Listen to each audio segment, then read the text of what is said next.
สุขสบายดีอีกทีทุกคนมาพอกับช่องอาจารย์ไอ้น้อยแกวิชัยอีกคือเก่าพี่น้องมาพ่ออยู่เฮือนหลานสาวเด้อเฮือนนางตุนีเพิ่นก็ได้เฮ็ดผูกคอต่อแขนมื้อนี้ถือว่าบูชาแล้วเนาะแล้วก็ได้มาผูกแขนบัดนี้รับโชคพี่น้องเอ้ยรับโชคปี2026ที่ทุกคนเห็นก็สวยกดไลค์กดแชร์กดติดตามอาจารย์ไอ้น้อยแกวิชัยนี่เด้อที่ทุกคนเด้อ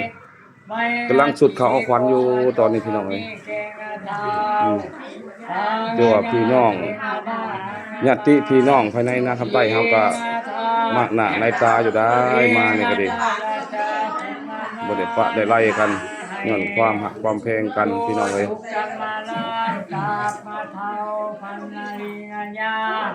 ทั้งหมดนาตาเลลูกมาเตาใหญ่แกงกว่าจัง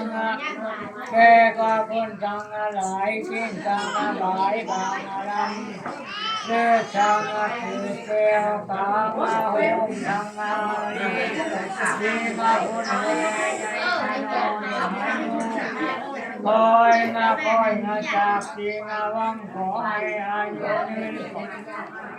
มองอะไรขอให้อะไรหอดผูกแขนหักโศกเด้อสิทุกคนเด้อ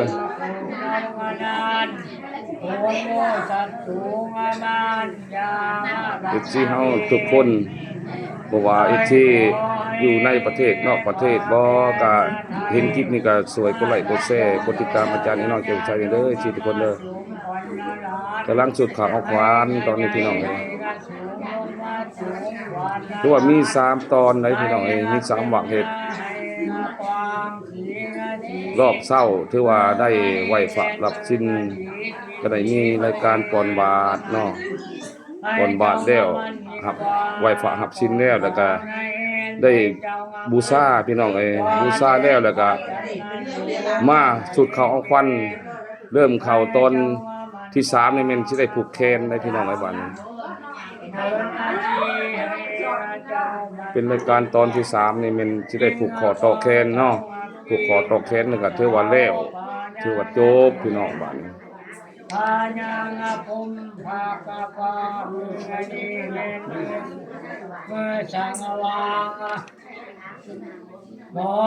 สุดเขาเอาขวัญก็แม่นอัน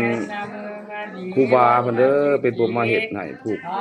สูบเขาเอาควันนี่ถือว่าเนี่ยพ่อตาเพิ่นได้มาสูบเขาเอาควันให้เขาเจ้าอาจารย์โพสังฆราชมานำอาจคุณขวัญกินชาภาชาติคุณขวัญกินชาทางเหมือนชาติฉันมีแมนเมื่อฉันวันดีแมนวันดีวันดีอามุสามาทุตุนาขันไปนาแก้วภูมิภาอาภูมิแดงนาเดียวจิงจะย่อถึงคุณมาฝัน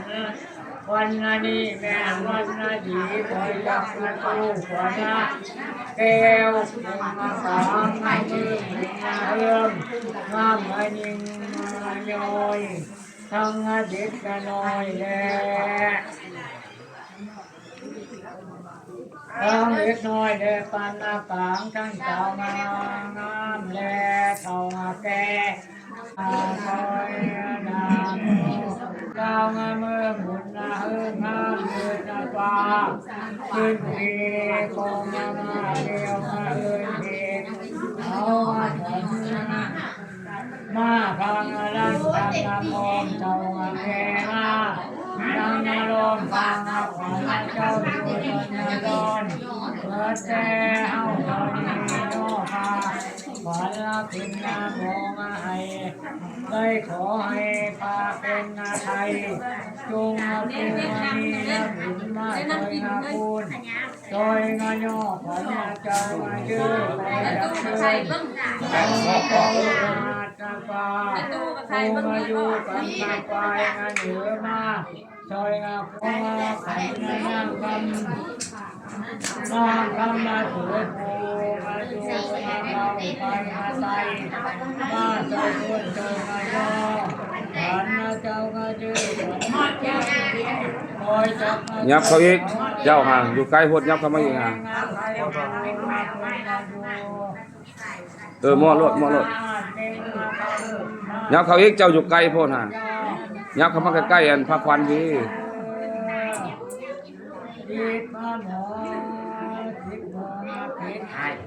ลูกมาแต่ผู้สูงมา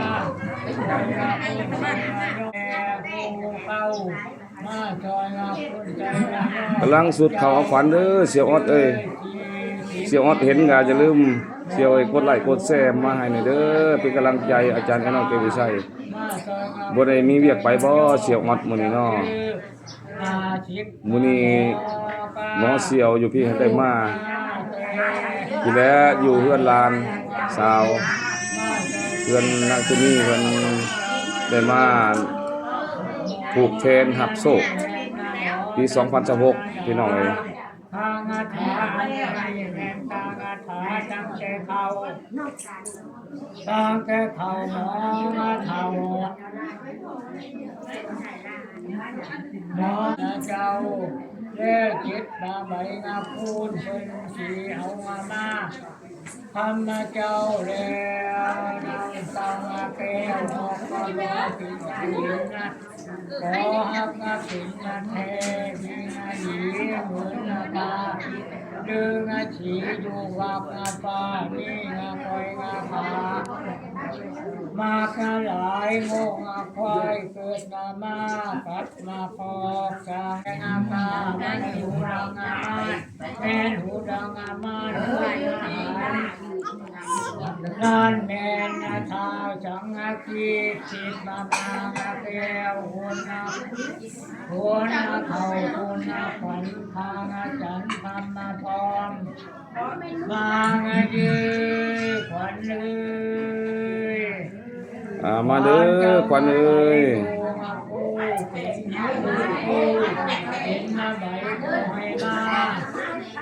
พายนะเอาแม่เอาไปย้ายแม่เพิ่นเอิ้นขวัญแล้วก็ย้ายผูกโลด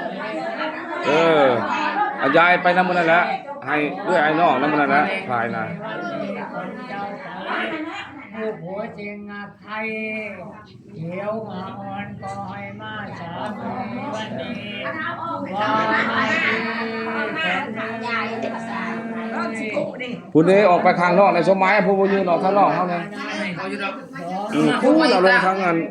ลุมพุ่นละ